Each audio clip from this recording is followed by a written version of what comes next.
So that's how you know it kind of turns, Right. it kind of goes from like blockbuster movie to the Blair Witch.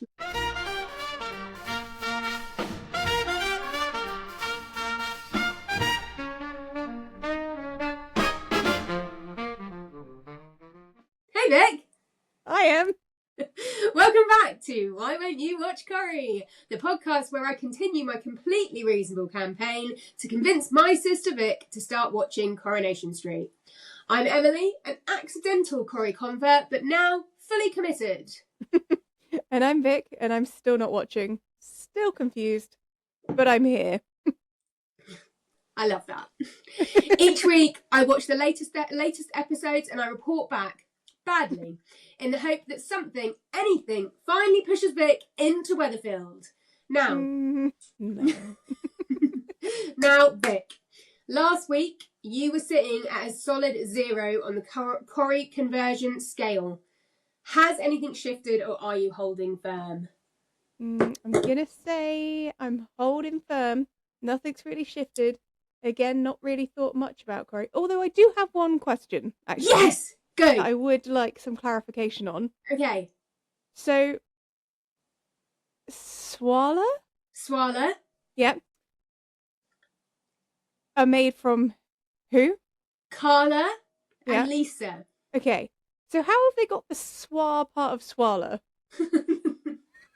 So Lisa's surname is Swain. Okay. Yeah. Okay, Now, so they've why done they her didn't go... last name and Carla's first name? Yeah. Carla's surname is Connor, so I don't know why they didn't go for Swanner, or why they didn't go for Kane, or I don't know where Swala came from, but I guess it just rolls off the tongue. Okay. Thank you for clarifying.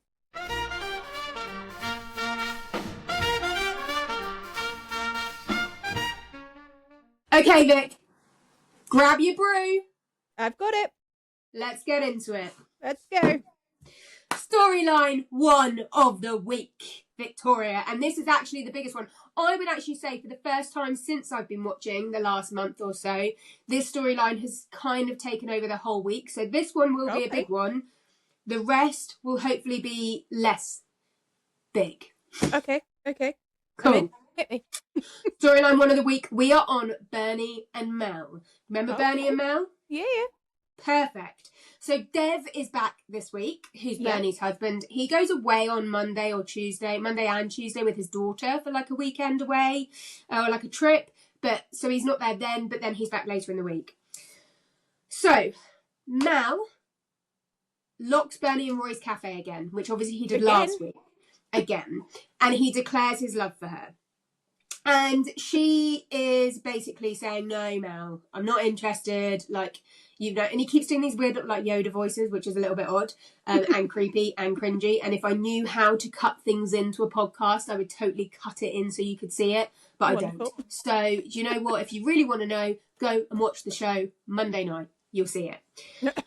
So he locks her in. She says no. And then the creepiest part about this whole scene is he goes...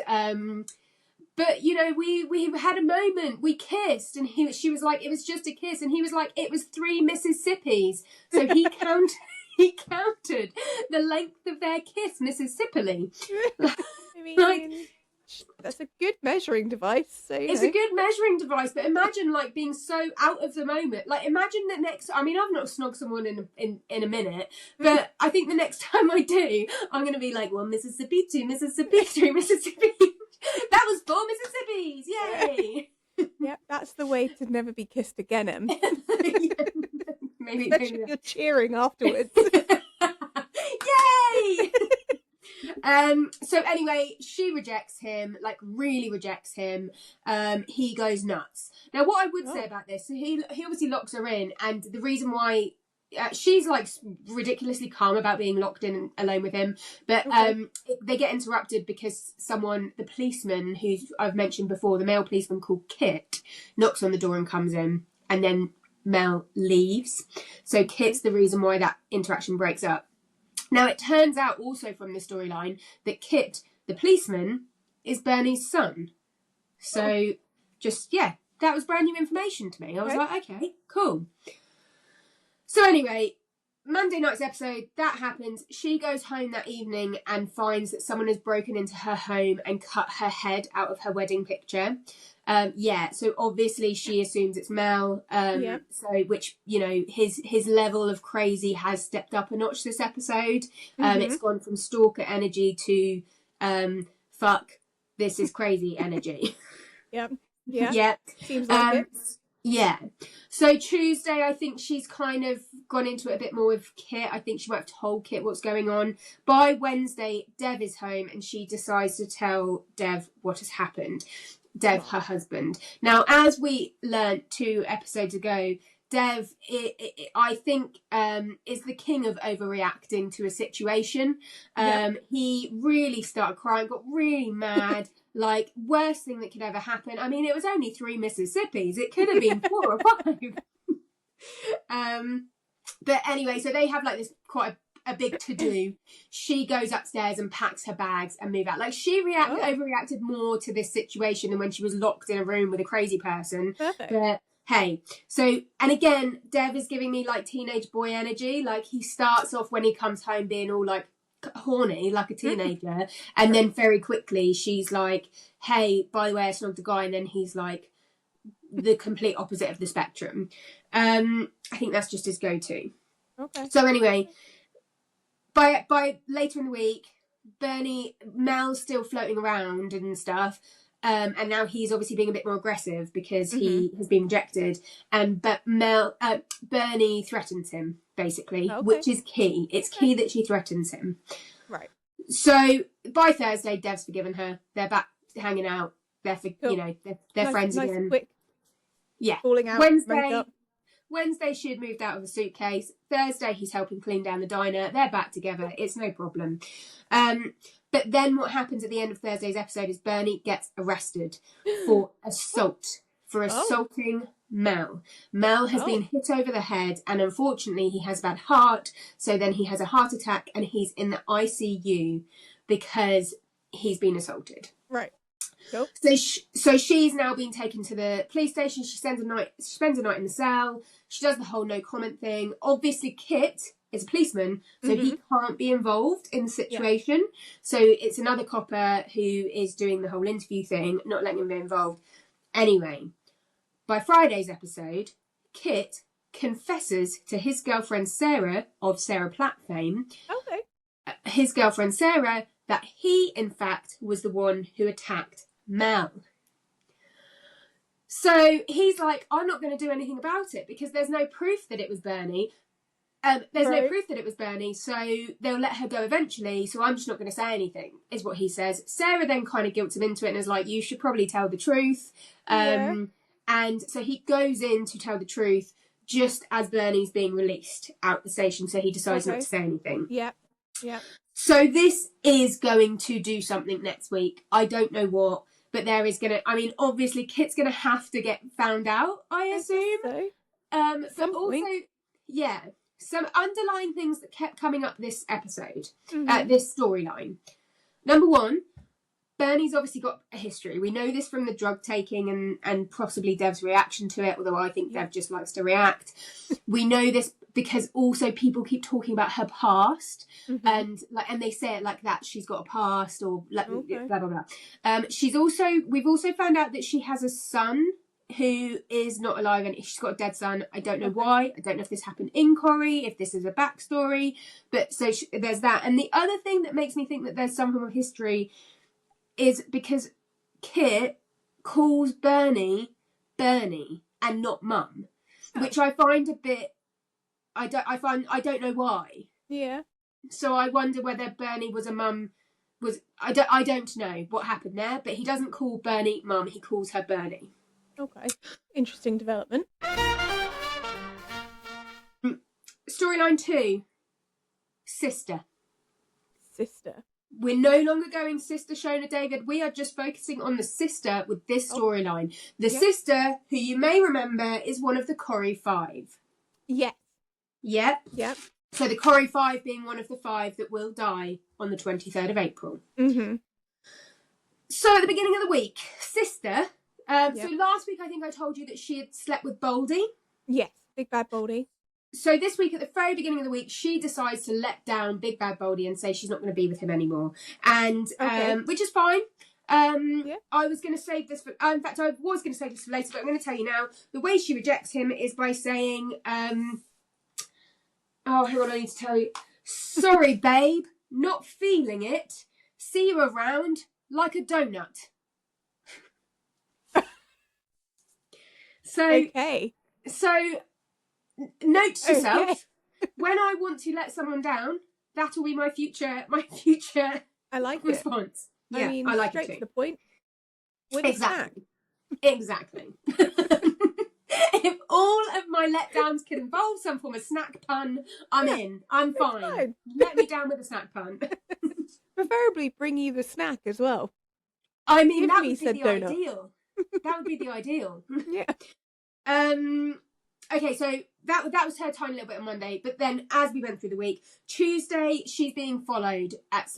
In Tuesday's episode, she's being followed. We know she's being followed because the camera angle starts going wonky.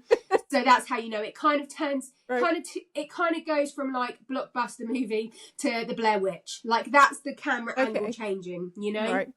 So I knew.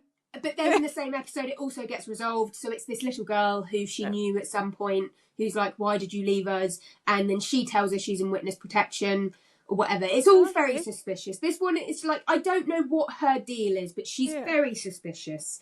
There seems to be a lot of background history that we need to probably reveal at some point. Yeah, I agree. Also on Tuesday, we discover... Oh, yeah. This was a gasp moment, Vic. So at the end of Tuesday's episode, so Sister has this little box of goodies that she keeps under her, under the sofa in the communal living area. Okay. But in it is like, she had a locket in it and she had like stuff. I don't like stuff. Anyway, so she goes to put something in there at the end of Tuesday's episode and Victoria, it is Bernie's head. You know, someone, in the Bernie storyline, someone cut her head out of her wedding picture. I thought you meant her actual head. No, whoa! That would be pretty gruesome for Corrie, Vic. Come on, this is light-hearted drama and comedy. That's how I'm describing Corrie moving forward. Okay. Bernie's head is in a box. Oh. Okay. Yeah. I have follow-up questions. No, so we don't know what's going on. So basically, Wednesday comes along and Shona, her sister, basically says, hey, sister, like, you've been great. I want to take you for a pamper day. So she takes her to the salon for a pamper day. Now, nice. Pardon? So that's nice. It is nice. I've also learnt this week that David does, in fact, work in the salon, which explains the peroxide from a few episodes ago. Yeah. She takes her to the salon, and this is where we meet Bethany Platt, the 13-year-old, the baby from the 13-year-old Sarah Platt storyline. She is in it. Bethany Platt is in it. Bethany Platt works at the salon. So they're having pampers, they're getting their nails done. Shona's getting her nails done, she takes all her rings off. Mm-hmm. And basically then at one point, Shona's wedding ring goes missing. Now, we know it was Sister that took it. Again, as Sister's walking over to get her nails done, the camera angles like zoom in on the rings from her perspective. So we know it's her that took the ring. Right. But obviously no one else does. So there's a whole episode where the ring's gone missing. Shona's really sad about it. The key takeaway, Bethany suspects Sister. Bethany knows. Okay. Bethany knows it's the sister. Next episode, Sister finds the ring down the back of the sofa, which she obviously planted there. So she's the hero in the situation. Bethany's mad about it because she knows she's lying. And then on Friday, the sister continues to stir shit, basically. There was nothing really notable. Like I think that she was meant to take the daughter Lily out so David and Shona could have some alone time together, but then they came back early and like disrupted the peace, and she's basically just causing issues. But each episode, Wednesday, Thursday, Friday, Bethany, her eyebrows raised dramatically around the sister. Okay.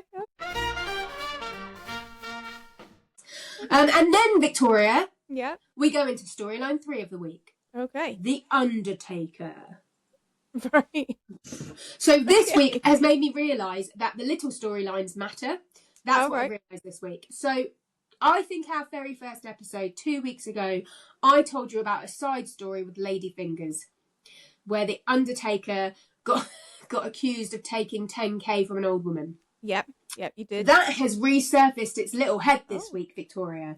So basically, it didn't start until about Wednesday, and then on Wednesday's episode, it turns out that obviously this woman is accusing him of this and slandering him, so he's starting, like, people are like questioning whether they want to use him as his business kind of thing. So this woman comes and sees him and then is like umming and ahhing, and then she decides she will go with him to bury her sister, and then while she's there she dies, which was funny, not ha just like okay.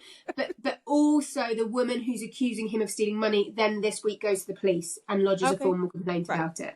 So that is definitely going to become a thing. And there was a bit where there's a lawyer and he was talking to Kit, because Kit's the police officer involved in this, and Kit's like, no, I know the Undertaker, like I know who would do this, because that's how police are meant to behave, of course. And the lawyer basically, as he's walking out, turns around and goes, you know, this have you ever considered that maybe you should open your eyes and maybe they're conning people or something like that. So I think that this storyline may become a bigger storyline. Yep. I think that this will replace the Mel and Bernie when Mel and Bernie's solved. That's what I think is going to happen. I think they're setting it up, ready to be the next biggie. Apart from that, not really much more to do with that. I think this one's a grower. And here we go, Vic. Before we move on from our stories of the week, I'm going to fill you in with the mini stories of the week. The underlying stories that were there. I don't know where they're going, but here we go. We have got the mini continued from last week. We had the bromance mini last week. That's come into a mini again this week. I think it's probably, like, it took a bit of airtime, but actually it was the same sort of stuff. So one of the bros in the bromance is called Steve. And Steve is basically, we find out that his dad is in hospital and he doesn't necessarily want to go and see his dad in hospital. And then the other bro, the bartender, is like, the landlord, is like, you should go and see your dad. So they sit in the car together for a while, which is fun. There's a scene with one of the bros where he's in his house with his girlfriend, but I think his ex-wife is there, which confused me, especially because they were snippy. And I was like, well, if you don't like each other, then don't leave. Then leave. Yeah. So I was a bit confused by that storyline. I don't know why Steve doesn't want to see his dad. The mother-in-law, who's the landlord's mum, the mother-in-law, she is one of the 5. She still doesn't seem to like this bromance for whatever reason. I don't know what her issue is with the bromance. But yeah. And then at the end of the week, in the bromance storyline, we see that Steve's girlfriend is planning on proposing to him. Oh, okay. Yeah. That's nice. So, I mean, it was nice. There was bromance. Yeah. It was fine. Next mini storyline, we've got Lauren and the grandson. I think I told you about Lauren's love interest who wants to go, but the mother-in-law doesn't agree with that. So the grandson asks her out on a date. She says yes, and then she stands him up. Oh, I don't think we ever really know why she stands him up, but considering this has been going on for a couple of weeks, I think I'm expecting something to go on there. Yeah. We've got Brian and his book continued this week. So his book has been stolen. At the beginning of the week, he went and accused a young girl of stealing it, who we have seen in an episode, but he accused her of stealing it, and then he goes to Rita's birthday party, which is actually the next mini storyline. So he goes to Rita's birthday party, and all he does is talk about his book. Then we go to, and then the next mini storyline is Rita's birthday, and that kind of continued. That was like an episode where they talked about it. Like, there was a woman who brought her a plate that had a picture of their heads on it, which I thought was interesting. Next mini storyline is Lisa from Swala is reinstated as a copper because she had been put on desk duty for a while due to stuff that happened at Christmas. Yeah. So those are sort of our minis and what's happening. Okay. What I would say is I think we're in for a very romantic year this year on Coronation Street. Because I mean, you've got a wedding and a death, so we've got Todd and Theo's wedding in March, I'm not sure if that will go ahead because obviously Theo's nuts. Yeah. We've got the Swala wedding in April, and then obviously Steve and his girlfriend she's planning on proposing. So then that's a third wedding potentially. So what's free wedding year? Who knows? What's the movie? 4 weddings and a funeral. So they just need one more, and they're basically, get Hugh Grant in there. Show of that. Get Hugh Grant in it. That I'll watch. And that is what's happening on Corrie this week.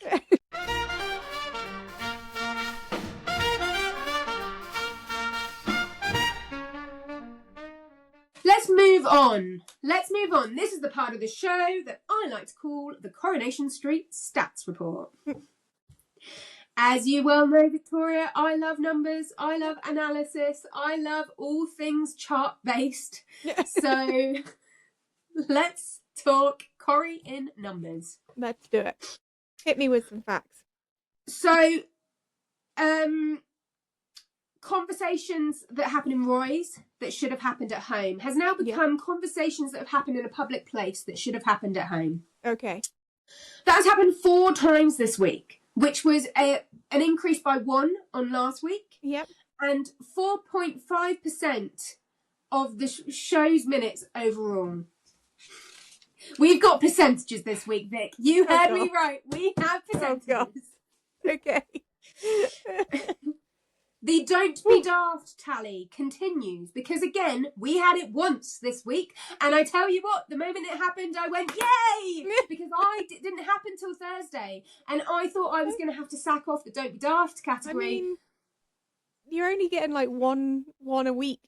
1 a week, which is a hell of a lot more than my life. So I will continue the Don't Be Daft tally until Don't Be Daft doesn't happen anymore. Okay. But on that note, I have started a new tally, which is when someone says, make me a brew, I'm going to make a brew, and we're on 2 for that, which reminds me I'll have some brew. Yeah. I feel like that needs to be more. I feel like I was distracted whilst tallying at points this week. So it was probably a lot more. Yeah. Okay. Suspicious behaviour, Vic. What's your rating? What's your number? What are you thinking? I mean, it's been quite a suspicious week with this whole stalking and locking in places. Which isn't so suspicious, really. So I'm going to go with 5. So it's 4. Okay. Now, I was thinking this week that perhaps maybe there are things that originally I would have found very suspicious that I'm just a bit used to now. Okay. So they're less suspicious. You're getting desensitized to it. I'm desensitized to the suspicious. You are correct. Okay. How many arguments and stormouts this week do we think? I mean, the whole Mal and Bernie thing seems like it should at least have 4. So let's go 6. 8 arguments and stormouts, which Victoria was 7.27% of the week. I'm so glad I know this fact. There were 3 dramatic pauses. There were 7 gasps from me this week. 7 gasps. Yeah. Now, I did only tally... Actually. That is quite a lot. It is quite a lot when you're in a public place gasping. I'm not going to lie. Secrets, I only tagged 1 because we already knew a lot of the secrets. Yeah. But I guess secrets 1, secrets revealed 1. Okay. So how many times this week do you think my eyes widened in disbelief?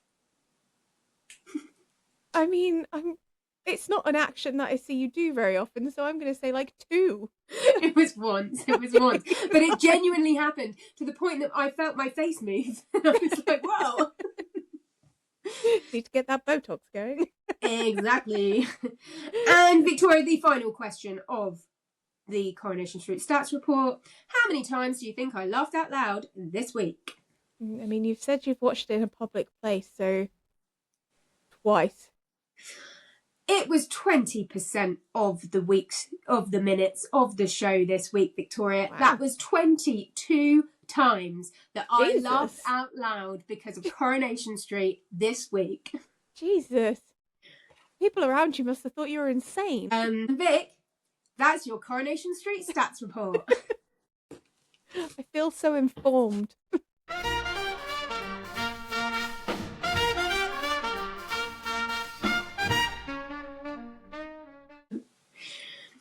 Okay, Vic, this is the part of the show I like to call the Coronation Street Awards. Number 1, Award of the Week. It's a goodie, it's an oldie, it's the one we've had every week so far. Villain of the Week. We have got Kit, we have got Mel, we have got Sister. Who is going to get our Villain of the Week? I mean, purely for the... Sister did do some... I'm going to say Mal, purely for the fact that he locked Bernie in a building and wouldn't let her leave and stood stalking her. So I was at a deadlock with Mel and Sister. Yeah, okay. Because I was a bit like, Mel, he's mentally unwell, I would say. So is it villain energy, or is it he's just very unwell and needs some psychiatric care? Whereas the Sister, I think, is a villain. Whereas then Kit was prepared to sell out his own mother to avoid getting into trouble. Yeah, so I feel like Kit that's not the first time that's happened. Yeah, okay. All right, fine. Fine. I'm going to go with Mel because I was also on the edge this week. So let's go. Mel gets Villain of the Week. Congratulations to him. Yeah. Next award, I kept it in from last week. I quite liked it. We've got MVP, Most Valued Player of the Week. Yeah. And I've got 2 choices. We have Rita and we have Bethany. I'm going to let you pick this one, but I'm going to give you an argument for both. Okay? So Bethany, obviously, you know, was Bethany Platt. I'm happy that we now know who's playing her and that she's still in it. Yeah. She, I think, is going to be the person that uncovers the Sister. I loved her, like, reactions to the Sister, so I feel like she did add to that storyline quite nicely. Rita, on the other hand, was in it briefly, celebrating her birthday in it. Rita, in real life, is 93 years old. Oh, wow. And she's still, she's been in it relatively regularly. And she's coming up with these one-liners, and they're quite fun. She's quite witty. So there's probably not a script for her anymore. She probably just shows up. She does just show up, but she has lines that she has to, I assume, remember. Who knows? But anyway, you get to pick Most Valued Player this week. There is only one right answer. Well, so when you first said it, I was leaning towards Bethany because, you know, Sister story. But now that I found out Rita's like 93-year-old and still acting, and go her. I pick her. Rita. Literal legend. Yeah. Rita for the win. MVP of the week. Woo. This week we have an award for Overreaction of the Week. And there's only one contender, and that contender is Dev. Dev wins the award for Overreaction of the Week. We also have an award for Underreaction of the Week. Again, only one contender, and that goes to Bernie for when Crazy Mel locks her alone in the cafe, and she just kind of seems semi-chill with it. So, Bernie, Underreaction of the Week. I think she probably quite liked it, really. Vic, we also have an award this week for... we're bringing back the classic Ick of the Week this week. Okay. And again, we only have one. I thought we had 2, but actually there is one clear-out winner. And it's a double award week for Dev. This time, the ick goes to Dev for coming back in from his camping trip with his daughter on Wednesday's episode, approaching Bernie and saying, "The wind beneath my wings, we've got some catching up to do." Oh, God. And then, being, trying to be that was the horny boy energy I was talking about. Yeah. Yeah. Gross. Yeah. Ick of the week. Now, this week, Vic, as you know, 22 times I laughed. Yeah. I would say I don't know what was going on in the scriptwriters' room this week, but they clearly had free reign to come up with nonsense. Maybe they were writing like the Beatles in the 60s and 70s and just high on LSD. I do not know. I do not know. But we have a new award this week, which is called Weirdest Line of the Script this week. And we have 3 contenders. Okay. Number 1, you've already heard this one. "Sorry, babe, not feeling it. See you round like a donut." Don't know why I went a bit cockney then. That's, you know. I mean, it's nowhere near London, but yeah. I mean... Yes.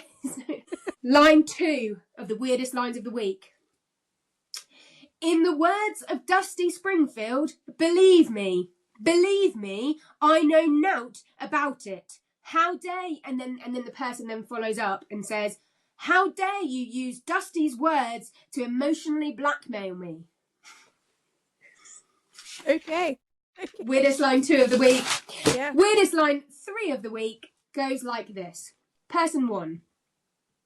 Seeing you two together sets the heart aflutter. Your bodies yielding together, soft but firm. Elemental, you ice, she fire, and together you become, and then the other person interrupts and goes, a puddle. Which, to be fair, is hilarious. But what? I mean, the beginning, really weird. Really kind of cringe. Didn't like it. Yeah.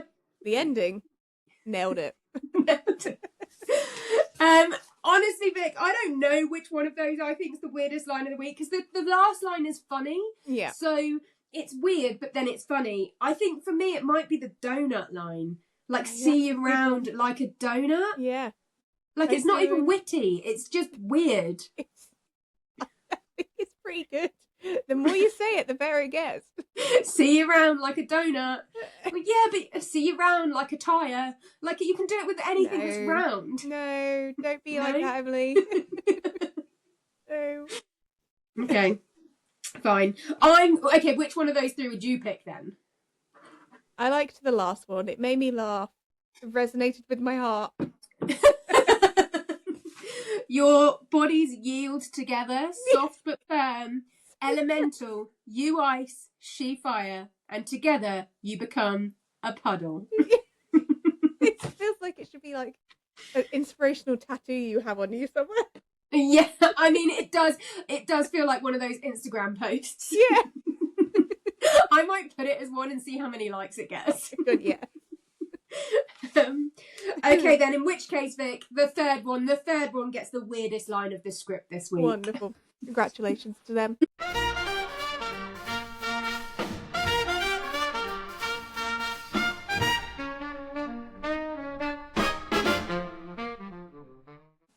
So, Vic, we've got 2 segments left. We've got a new segment this week. Oh, okay. Hit me. So the last 2 weeks, we've had the Weatherfield Web. Yeah. Otherwise known as the Who's Who on the Coronation Street cobbles. It made it into the edit on the first one. The second one, I took it out. So if you're listening, we recorded it. We didn't put it in because it was too confusing trying to explain who was who and whatever. So we now have a new segment, Vic. Okay. Which I am calling Last Orders.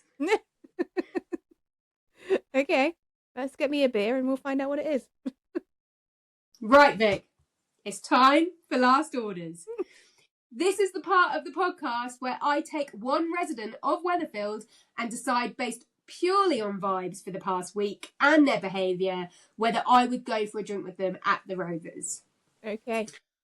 I'm not taking into account backstory because I don't know it, actually. So maybe as we go ahead and I start to learn some backstory, I might take it into account. But for now, no backstory, no historical context, just instinct. This is only going to go well. This is only going to go well. This week in Last Orders is Bernie. Bernie has been a big key of the week, right? So I feel like we both know her well at this point. And my question is, after this week, would we go to the pub with Bernie? So I'm going to say, based on vibes and what we know, I personally think she's a bit moany. She seems very tired and she seems very stressed. And honestly, she's a bit moany. But she has had a tough week. She's being stalked. She's been in prison. Like, it's been stressful. She could probably use a drink. She could probably use a drink, to be fair. Yeah, you're right. I actually feel that she wouldn't talk about her problems. I think that she's the kind of person who's got that stiff upper lip through and through. And I think she would just be happy to be out and would probably want to talk about something else. So that could be good. I also think from a personal perspective, I feel like you could have a good chat with her and I don't think she would judge because she's got her history and her backstory and whatever. So I don't think she would judge. I think she's possibly lived a very exciting life and I feel like she might be quite good fun in the pub, albeit potentially a little bit low this week. So I think like getting her past that like bit of like getting past that hurdle and having a drink, it might be quite fun.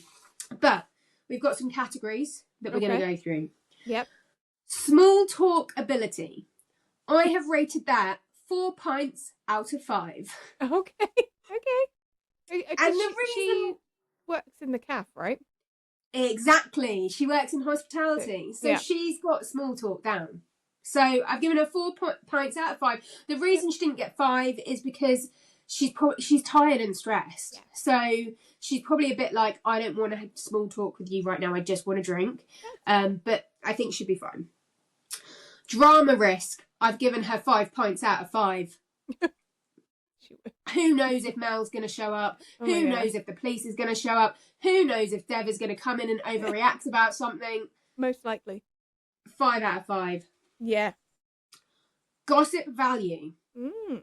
I've given her 2 pints out of 5 because I feel like she'd be quite good at keeping things. She must hear a lot of gossip at Rory's, and she doesn't strike me as somebody who would share it. I think she'd probably keep it to herself. I think she's probably quite discreet. Yeah. So I do think the gossip value is quite low. I mean, it sounds like she's the gossip, so I don't think it's not she doesn't need to share it. Exactly.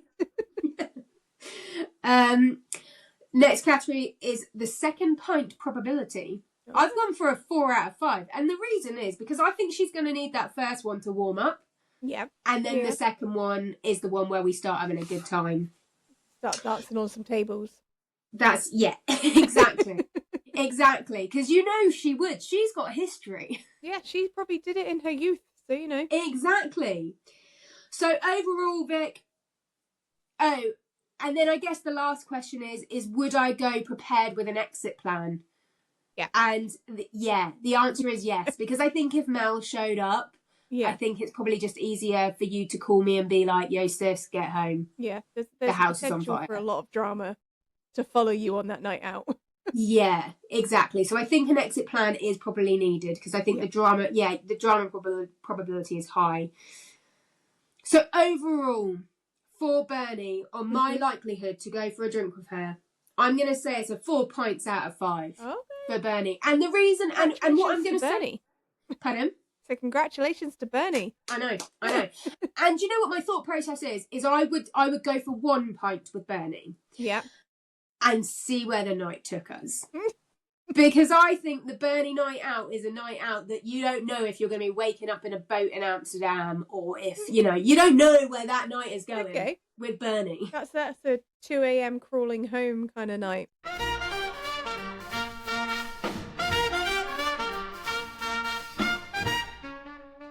And this is the segment that I like to call Out of Context. Just a reminder to you and our 3 listeners, out of context is the part of the show where I say a line that's happened of the script that's happened this week. Now, I've said quite a few already.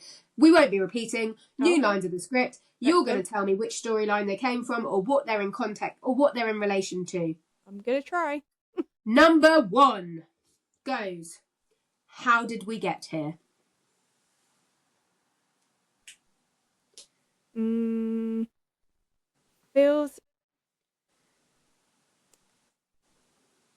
to me like a Bernie line purely for the fact that she's gone a lot of places.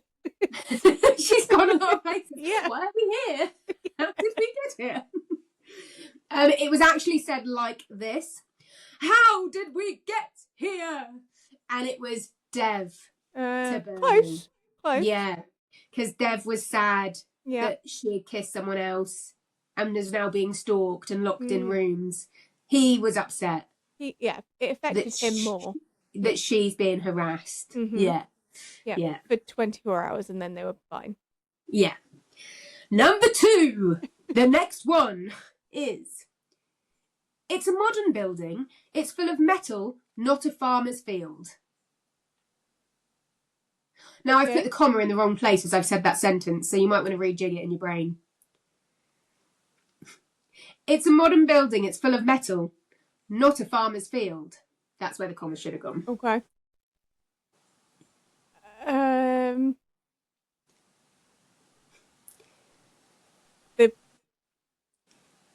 station guy? Well, because he was just in the police station and he was like, we're well full of metal in this building. We're not in a farmer's field, love. Yeah. You've got lots of metal in a police station. So this was when Shona lost her wedding ring. Right. And someone, I can't remember who, suggested getting a metal detector to metal detect the salon, which is full of appliances that are made of metal. So... Okay. Yeah. Sure. Okay. Next up, and this was said with real seriousness. Okay. I need to get back to doing what I do best. Catching the bad guys. Definitely sounds like a policeman. I'm going to go Kit. No! Lisa? Yes, Vic, it was Lisa! It was Lisa when she got reinstated. And my favourite part about it was she goes, I need to get back to what I'm doing. Oh, I do best. Is really like defiant. Yeah. And then she goes, catching the bad guys, and just like stares off vacantly into space. Okay. I mean, I loved it. Yep. Go, Lisa, back. And the final one, thought out of context, is you make me want to boil my flaming head. You make me want to boil my flaming head. That was my northern. What the fuck was that? It was my northern. That'll be getting cut. Was it? Okay. I feel like that. Who's the guy who lost his book? Brian. I think it's him. No. This was Bernie to Mel when she's rejecting him, which could explain why he lost his shit. That was quite a strong statement from her. It really is. Quite make me want to boil my flaming head. Okay. I wonder if the writers were hungry this week when they were writing. Maybe. Because there's a fair few food related. I feel like somebody needs to buy those writers a donut. Somebody needs to buy a donut and feed them so they don't want to boil people's heads. Yeah, I mean, that doesn't sound appetizing, so... No, it does not. And Vic, that was out of context.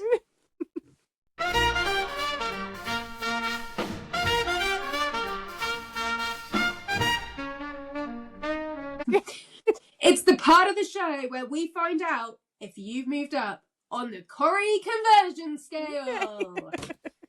So last week we got no movement at all, which made me quite sad. I know. You looked really sad. I was pretty sad about it because I thought last week I'd done I'd done Corrie justice. This week I've tried to shorten the storylines to make them clearer. So last week you were on a 0. Yeah. And you didn't move from a 0.